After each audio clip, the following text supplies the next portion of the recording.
मोहतरम तलबा तलिबात दोस्तों साथियों, उम्मीद करता हूँ आप सब खैरियत से होंगे। आज आपके जो सवालात उनकी रोशनी में हमने जो नज़म निगारी का जो इर्तिका किया है उसकी जो इकसाम उन पर बात कर रहे हैं।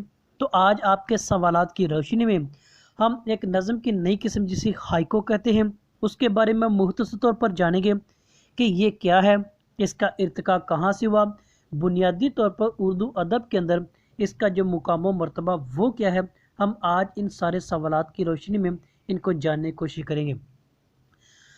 नज़म हाइको जापान की एक सिनफ नज़म है और जापान में ख़ासी मकबूलियत भी इसको वो हासिल है। जापान से ही ये उर्दू में यानी पाकिस्तान में ख़ासकर देखें तो ये राइज हुई है। और यह पंजाबी में टप्पा अगर समझते हो लोग आप, तो टप्पा की नवीयत की एक ये सिनफ भी है। पंजाबी टप्पा अगर देखें तो 3 मिसरों पर मुश्तमिल था, जिसका पहला और तीसरा मिसरा हम काफिया होते हैं। जैसे पंजाबी का एक मशहूर टप्पा अगर देखें आपने सुना भी होगा, हम इसकी मिसाल देकर इसको समझने की कोशिश करेंगे। जैसे वो अक्सरों का शादी ब्याहों पे ये टप्पा भी गाया जाता है कि चिट्टा कुकड़ बनेरे ते कासनी दुबट्टे वालिए मुंडा आशिक तेरे ते। अब इसमें देखें तो पहला और तीसरा मिसरा क्या है, ये इस एतबार से काफिए की और रदीफ़ के एतबार से हमें वजाहत करते दिखाई देती हैं।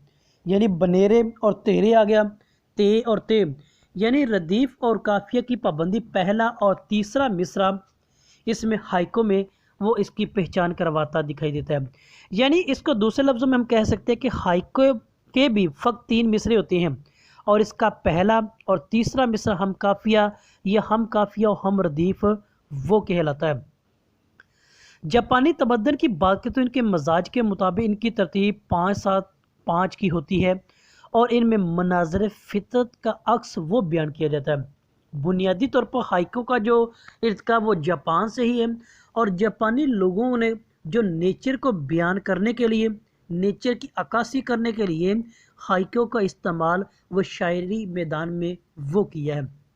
जापानी हाइको की तकलीद करें, इसको देखें तो कुछ शुरा ने उर्दू में भी हाइको लिखे हैं, जिनमें हमारे पास उर्दू अदब में हमायत अली शायर, मोहसिन भोपाली और अब्दुल अजीज़ के जो नाम हैं वो हमारे पास नुमायाँ और पेश पेश वो नज़र आते हैं। एक मिसाल पहले मोहसिन भोपाली की लिखी जो हाइको वो देखेंगे ताकि हम आसानी के साथ समझ सकेंगे कि ये बुनियादी तौर पर क्या चीज़ है।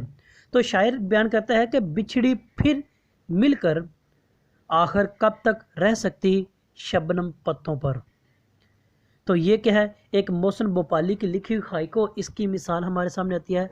दूसरी मिसाल हम हमायत अली शायर की लिखते हैं, उनका बयान करना अजब सी ये रात है, अजब सी ये रात है गुज़र रही है और इसके दोष पर जनाजा खयात है।